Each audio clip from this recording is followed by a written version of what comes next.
Today we're going to talk about whether or not you need a privacy officer and discuss the different ways that the privacy officer role can be addressed. With me today is our Director of Privacy, Candace Jensen. Hi, Candace. Hello. With that, I am going to hand things over to you, Candace. All right. As Jeff said, I'm Candace Jensen, the Director of Privacy at Brightsquid. So we're talking today about something that every healthcare organization technically has, but few feel, completely confident about it, and that's privacy ownership. So my goal today isn't to, overwhelm you with legislation, but it's to help you understand what's actually required and what's realistically happening in organizations like yours, and then what options you have. I love asking this question. Who is responsible for privacy in your organization? Jeff already ran a poll that kind of gave us some insight into where everybody's at. Sometimes people confidently say, me, I'm responsible. We did see some of that in the poll. Sometimes it's, well, it's kind of shared. There's a few of us in the office that handle privacy. And sometimes it's, well, we have policies somewhere. And honestly, all of those answers are pretty common. I just want you to think about your own organization for a second. Do you know who your privacy officer is? And maybe more importantly, would everyone else in your organization give the same answer? It's something that we hear quite often, that there's confusion about who the privacy officer is. Sometimes we've met someone introduced as the privacy officer to us at Brightsquid, and they didn't even realize that that was their role. So you can understand why that would be a problem. If the answer isn't clear and consistent, that's usually where risk starts to creep in. So people don't know who to go to with questions or privacy incidents or breaches. Patients or clients don't know who to ask for access to their records, or maybe they have a correction to make. And then there can be kind of almost like a Wild West attitude about privacy within the organization, because if everyone's accountable, then no one is truly accountable. And for example, if staff don't have the knowledge that an audit will be performed occasionally on patient records, they might not pause before looking up records of people that they shouldn't be accessing. So you can see some issues with not having that accountability nice and clear. So before we go any further, it's worth kind of grounding in what we actually mean by privacy compliance. So at its core, it's about how you handle personal health information or personal information, how you collect it, you use it, protect it, and share it. There's two laws that we're going to touch on today really briefly, and that is the HIA, or the Health Information Act, and PIPA, which is the Personal Information Protection Act. And those are both Alberta-based legislation. Essentially, the HIA governs the use of health information by medical professions, and PIPA covers personal information within a commercial organization. Something like psychology is a good example of that. So regarding legislative guidelines, especially we see this in PIPA, you'll often see language that says something like, take reasonable measures to protect against reasonably anticipated threats. That sounds simple, but in practice, it can be pretty subjective. What is reasonable to Jeff might be different from what I think is reasonable, and that could be a potential problem. So your organization's handling of privacy needs to take that into consideration. So privacy often shows up in things like patient consent or client consent, secure record handling. So that can include retention, how long are you keeping your records? And then destruction, how's that handled? Maintaining confidentiality, who are you allowed to share information with? What physical, administrative, and technical safeguards do you have in place? Breach notification, so that involves notifying the privacy commissioner if it is deemed to be a breach, or notifying your patients or clients. Who makes that decision? training, policies, and procedures. So privacy isn't when we talk about privacy, we're not just talking about policies, sitting in a dusty binder on a shelf that no one can understand anyway because they're full of legalese and complicated language, but it's really an ongoing active responsibility that touches almost everything you do. So that applies whether you're in medical or dental, psychology, social services, really any industry that manages the personal or health information about an individual. Okay, so this is where things get very real. In most organizations, privacy responsibilities end up kind of looking like this, often assigned as a side of the desk role. Maybe you're an office manager or on the executive team and you have privacy as your role, which can compete with the clinical and operational priorities. I mean, you already have a full-time job, so it can be difficult to find time to fit in responsibilities of privacy. It's often reactive, so rather than proactive. That's something that we just deal with it when there's a breach or a complaint, but it's not maybe at the forefront of our mind the rest of the time. And often incomplete or outdated policies and procedures. I spoke to an agency recently that said their policies pointed to people and roles in the organization that didn't even exist anymore. So I want to be really clear. This isn't because people don't care. Most of you are in the careers that you're in because you do care about people. And that usually comes with a value of privacy and confidentiality. But it can fall short because, you just don't have the time or the clarity or structure to actually own it properly. And we find in talking to folks that it can actually be really stressful having the title of privacy officer when you don't actually understand the role and what's required of you. So, what does the law say? The legislation is actually pretty clear. Under the Health Information Act in Alberta, organizations are required to designate an individual responsible for the protection of health information. So we touched on it before, but the HIA applies to custodians such as physicians, chiropractors, dentists, um, and their affiliates.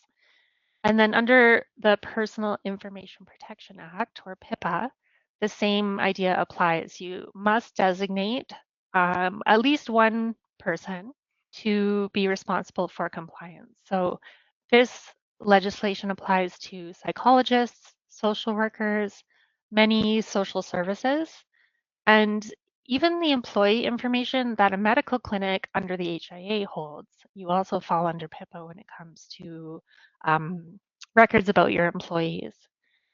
So that designated person is your privacy officer. They are the point of accountability in the organization. They're the one that they're expected to respond to questions, manage risks, and ensure that your organization is meeting its obligations. And there's one thing that we always emphasize, and that's that you can get support. There is support out there. Brightsquid is a big support. There's other organizations out there to help you. And you can outsource pieces of your privacy program, but you can't outsource accountability. So your organization has to clearly designate who owns that. All right, so this is where we start to see the disconnect. We've got what the law requires and what reality is. So, as far as what the law requires, we've got clear accountability, ongoing oversight, and active management of the personal data that it holds. And what we often see in reality is shared or unclear ownership, maybe a one-time setup, like we wrote our PIA if we're in medical, we did our policies, we've checked the box, and now we're good. There's often also reactive scrambling when something happens, like a privacy breach or a near miss that makes you panic, and then all of a sudden you need to put policies in place.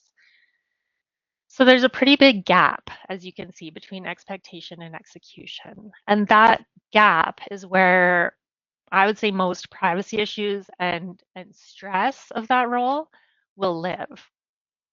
So the gaps always existed, but it's getting harder and harder to ignore. Privacy risk is increasing because we've got AI tools that are now entering clinical workflows. For example, AI scribes. There's also tools that are AI that summarize your clinical notes and even suggest treatment. So you can imagine the privacy implications that that has. There are also more vendors and integrations than ever. We write a lot of PIAs at Brightsquid, and it used to be that the vendors we were hearing of were pretty well known. We had heard of them before. We were quite familiar with their safeguards. Now it seems that everybody's got these new vendors. There's so many more vendors in the marketplace. Patient expectations are also higher. People hear about breaches in the news and it can make them leery of sharing information. And I found just, anecdotally speaking to people that a lot of people are worried about AI. They don't know where their information goes. They don't trust it. So they have an expectation when it comes to their confidential information that that's going to be kept safe. And then, of course, regulators are paying closer attention. An example being, we got some AI scribe guidance that was released by the Privacy Commissioner's Office.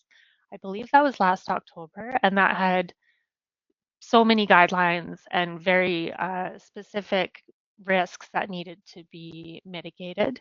All of this said, maybe 5 years ago, you could get away with kind of our privacy program is good enough. But today, the environment is just, it's too complex for that approach to hold up consistently. Let's talk about how organizations typically try to handle this. The first is internal assignment of a privacy officer. Now, there's three X's on there, but I want to be clear that this is actually the most common and it can totally work. Don't get me wrong. Don't be scared by the X's. It is the lowest cost way to approach this. This being that someone that's already on your team takes on the role of privacy officer. It can come with challenges. So there's the competing priorities. They may have limited expertise, and it can be inconsistent follow through. If someone, we've met so many people who are really good at this job and they have a personal interest in privacy and manage to make it a priority when it works out for them. So that's definitely an option. That works really well for, I would say, small clinics, small organizations, maybe one or two locations. The second option is hiring a full-time privacy officer. This works well for larger or more complex organizations, but it can be expensive. And even then, one person sometimes can't keep up with everything. If it is a large organization that covers several locations, a lot of times you'll need an entire team or at least a privacy officer and then designated people in each department to kind of help you follow through on the privacy tasks. And then the third option is minimal compliance. And this is really that, well, we have policies somewhere kind of approach that can work until it doesn't.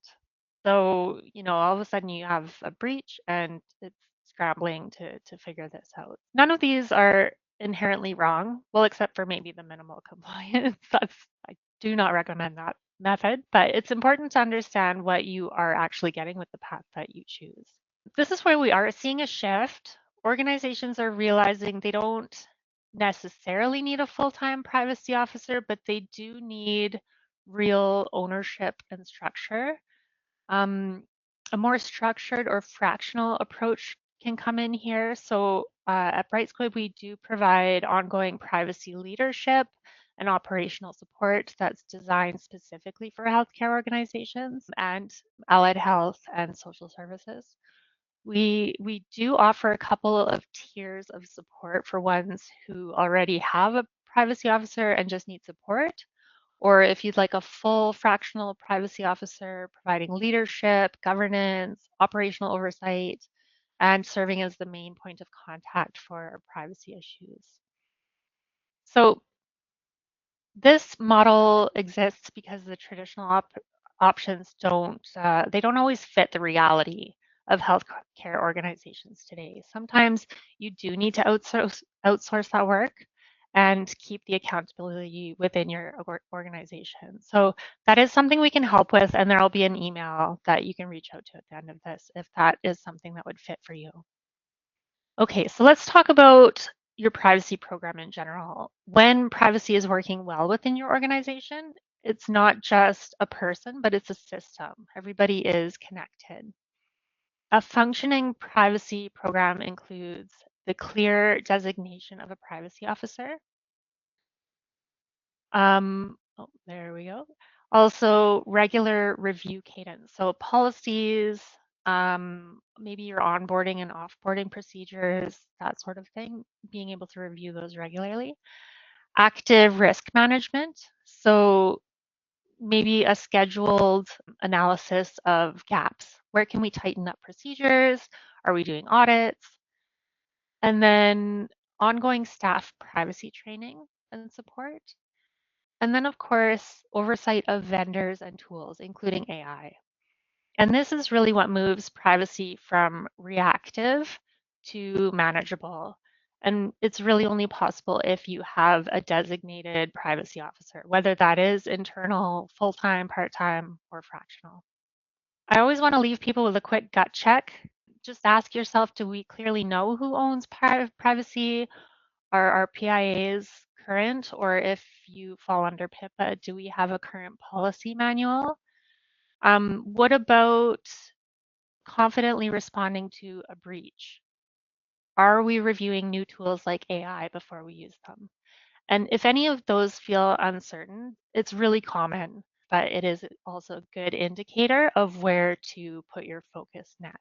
So just to wrap up, you don't necessarily need a full-time privacy officer, but you do need clear accountability and a structure that actually works in your organization, whether that's one person designated and trained to take on that role, or if it's a fractional role that helps you to manage all of the recurring tasks and keeps you compliant.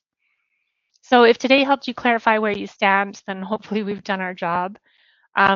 If you do have any questions or want to talk through how others are approaching this, we would be happy to do that. And you can reach out to us, to our team at the email address that is on the screen, privacyteam@brightsquid.com.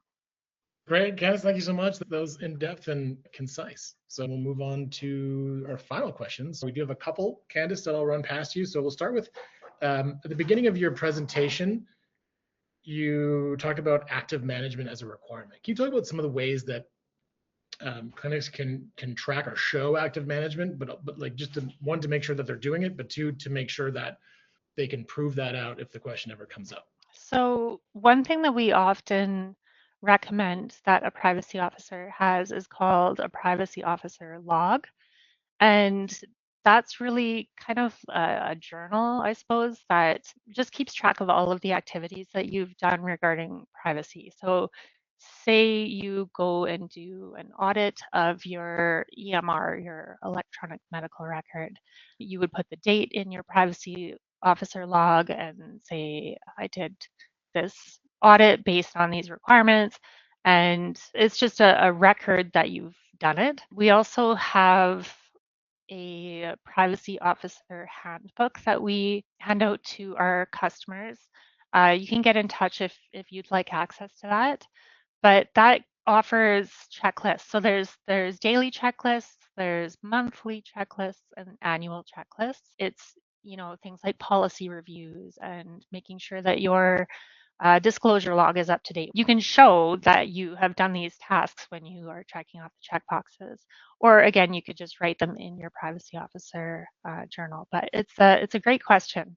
It's really good to keep track of these things. I would say actually the number one thing that you should keep track of is privacy training of your staff. Anytime there has been a privacy incident or breach, that's the number one question that the privacy commissioner's office will come back with is when was the last time that this person was trained? If someone is looking, if they've been assigned that role of privacy officer and they want to learn more about training, are there privacy officer certificates? Are there programs for training for privacy officers that people can look into? Yeah, that's another great point. We have done personally a search for privacy officer training, and there's not a whole lot out there. We do have an annual conference where we help privacy officers kind of understand what their role is. That's usually held in January. But we're also coming out with a privacy officer course that I believe is scheduled to launch in July. So that's something you might want to come back to us for. But at this point, I hate to say it, there's not a lot of direction out there for our poor privacy officers that you can always ask us for help. And I do find that that handbook that we have is quite beneficial to a lot of people. Another question, so back to the disclosure log. Two questions on that. One is, our EMR does that automatically. Is that okay? Or does it have to be a separate document? We do this right in the patient chart. Yep, that is totally fine. I mean, as long as you have some way of recording that a disclosure has occurred, it doesn't really matter if it's in one document that is a disclosure log or if your EMR does it automatically into the patient chart, that's perfectly acceptable as well. We do have one more question, and it's just really back to the concept of a privacy officer we talked about, or you talked about the privacy officer as a fractional role that you can outsource.